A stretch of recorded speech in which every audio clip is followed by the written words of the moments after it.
You turned it off. You went into settings. You found location services. You flipped the switch and you felt safe. But in reality, you were not. Apple admits it on their own support page and in their own words. Even if you disable location services, third-party apps and websites may still use other ways to determine your location. Now, read that again. That's not a leak and that's not a whistleblower. That's Apple telling you quietly on a page almost nobody reads that the switch you trusted doesn't do what you think it does. I'm going to show you exactly what's still running behind that switch, and then I'm going to show you how to shut it down for real this time. Let's go. Here's what off actually means on your phone. It means one thing stopped, but four things didn't. Your cell carrier knows exactly where you are right now, as long as your phone has a signal. That's not a setting. That's not a bug. That's how the network works. And there's no toggle for it. Your Wi-Fi and Bluetooth are scanning constantly, even when you're not connected to anything, silently in the background. It's estimating your location down to a few meters.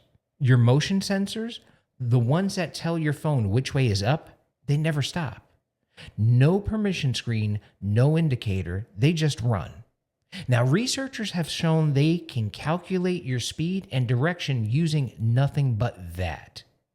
And then there's the one that's going to genuinely disturb you. It's called significant locations. Your phone has been keeping a private diary. Your home, your doctor's office, your place of worship, your family's homes, time-stamped, how long you stayed there, how often you go back to those places. You didn't turn that on. That was on by default. In 2019, a security researcher caught something even worse. iPhones were still triggering the location indicator after every setting was off, after the phone was in airplane mode. And Apple's response? They confirmed it was real, called it a function for regulatory compliance. No toggle, no disclosure until someone caught them. That's not an accident. That's a design decision someone made on your behalf without asking you. Here's why I'm not just showing you a settings tutorial today. I'm showing you a warning. If you're over 55, you are a specific target for this. You have savings, you have routines. Your home address is often public. And a data broker who knows exactly when you leave the house every Tuesday at 10 a.m. for exactly 3 hours isn't guessing anymore. That's not paranoia. That's the business model itself. Your location data gets sold, combined, packaged to advertisers, to brokers, to anyone willing to pay for it. And the switch that was supposed to stop that didn't. I want you to actually feel the weight of that for a second before we fix it. Because knowing where you are, when you're home, when you're not, that's not a convenience feature. In the wrong hands, that's a map for anyone who wants to find you. Okay, here's what's in your control. Grab your phone right now. Now follow along. Step 1, the most important one, settings, privacy and security, location services. Now scroll to the bottom, system services, significant locations. Unlock that with Face ID. Look at what's there. Now I want you to really look. Then hit clear history, and turn it off. That diary, gone, and it stops rebuilding itself. Now I want you, while you're still in system services, turn off networking and wireless. That kills the passive Wi-Fi and Bluetooth scanning.